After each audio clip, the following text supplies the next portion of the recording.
What's up, football fans? Welcome back. I haven't done this in forever. The last time I did was probably game week 4 or 5, and we are in game week 30. Next year, I will do my best to be much better at this. So, first things first, it was another week where, many teams were expected to perform. Other teams are trying to do their best to get out of the relegation zone. And let's get straight into the matches. The first matchup of the game week saw Wolverhampton Wanderers taking on West Ham United, and it was a game that both sides could benefit from. Coming into the game, West Ham could have got a bigger gap over Wolverhampton if they had won this one, and Wolverhampton wanted to close the gap on West Ham to try and catch them, but also to get away from the bottom three. A Jorgen Strand Larsen goal in the 21st minute was enough to stop West Ham United from getting any hopes of a point from this game, and Wolverhampton walked away with all 3 points. The second game of the day saw Arsenal taking on Fulham in a London derby, and it was a spectacular one in the sense that Arsenal needed to pick up points. Fulham don't need it as badly, but it would be good for them to climb the table.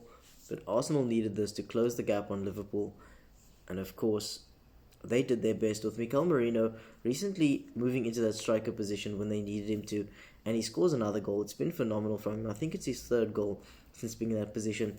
Bukayo Saka added a goal, and then Rodrigo Muniz grabbed a goal right at the end of the game, but it wasn't enough for Fulham to get anything from it, and Arsenal picked up all 3 points.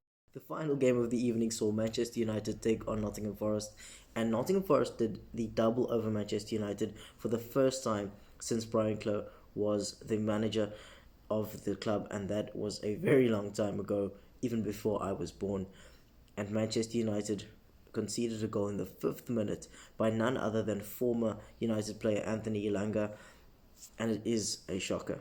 At the end of the game, Harry Maguire had a chance, and it was cleared off the line by Murillo, and I think that was a massive one for Nottingham Forest. Picking up all 3 points, it also gives them a better chance at Champions League qualification. Of course, they are quite high up and in third position. This was exactly what they needed. For Manchester United, it was exactly the opposite, and this does add to the woes of the club in the league. The following night saw Manchester City take on Leicester City, and it was a 2-0 victory for Manchester City. It was quite a routine sort of matchup. Leicester City have really struggled, and it hasn't been any easier for them as time has gone on. And they are basically one of those clubs that we can say are going to be relegated alongside Southampton. You wouldn't really want it for them, but it doesn't seem like there's much hope for both of the sides. Jack Grealish scored a goal in the 2nd minute, and then Omar Marmoush grabbed one in the 29th.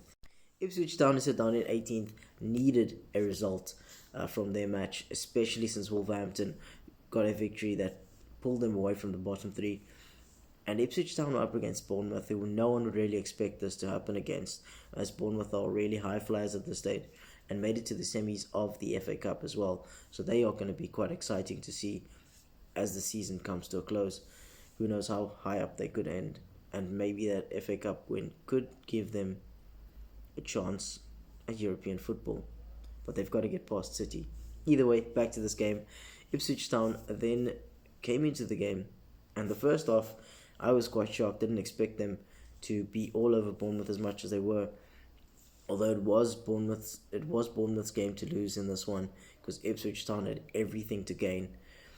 Nathan Broadhead grabbed a goal for them in the 34th minute, and at half time it was 1-0, and Liam Delap scored a goal in the 60th minute. He's been phenomenal for Ipswich Town, and if they do go down, it is going to be sad to see, but he will definitely be leaving the club and coming to another Premier League side or another side in the top 5 leagues. He's been really great to see. And then Evan Nilsson scored a goal in the 67th minute. He's been brilliant for Bournemouth, and he's really been a wonderful signing from Porto.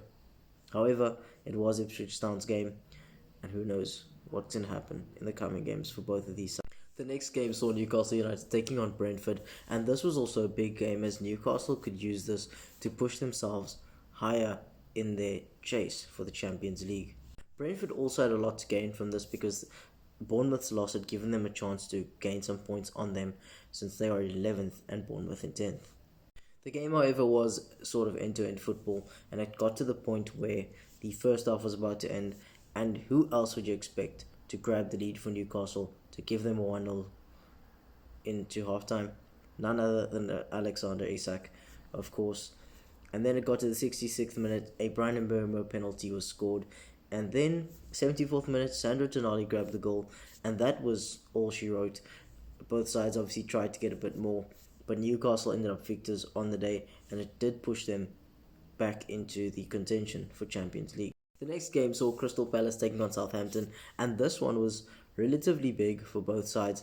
Southampton in a sense that they don't want to end up with the lowest points total in a Premier League season that is currently held by Derby County at 11 points at the end of the season. Southampton were coming into this game with 9 points, and Crystal Palace on the other hand are in a contention to try and push for the Europa Conference League places, but they also made it to the semi-finals of the FA Cup, so that could be a route to make Europa League football. When the game started, Southampton obviously showed their urgency and they went into it straight away, trying to avoid having that lowest points total. And they took the lead in the 20th minute through Paul Onwachu with a Mateus Fernandes assist. And this was looking very good for Southampton. They were actually looking like they were going to get away from that and not be anywhere near that score. Coming into the final minutes of the game, they had the 1-0 lead, and that would have put them on 12 points, and they would have been away from it and not having to worry about having the lowest points total. But then, in the last few minutes of the game, in the added time, Matheus Franca grabbed a goal for Crystal Palace and making it a draw, which meant that Southampton are on 10 points, and they still need one more point in the next few games to avoid having the lowest points total.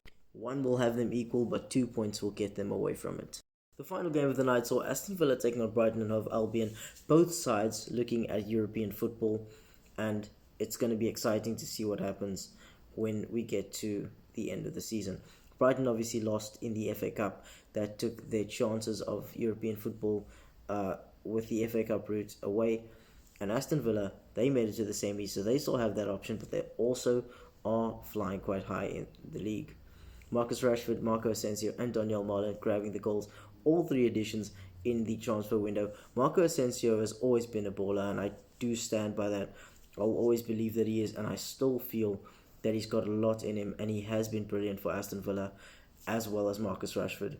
And Daniel Marlin has been one of those players who does give a cameo role here and there, but I do think that Rashford and Asensio could guide Villa to some really great opportunities as the season comes to a close, but Villa also still have their spot in the Champions League quarter-final. The next game saw Everton taking on Liverpool in a Merseyside derby, and this one was quite a tough one. David Moyes has really reinvigorated Everton since he's returned, and it has been super to see what he's been able to do.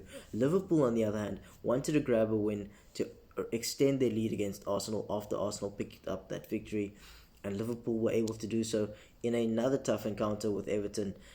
Diogo Jota grabbed a goal in the 57th minute with a Luis Diaz assist, and that was enough to seal the game for Liverpool. They do have a bigger gap at the top now, and it's going to take a lot for Liverpool to slip up with this title.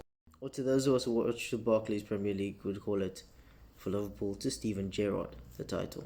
The final match of the game week saw Chelsea and Tottenham taking each other on in another London derby, and Tottenham needed a win from this one as Big Ange has been in poor form with his side as of late.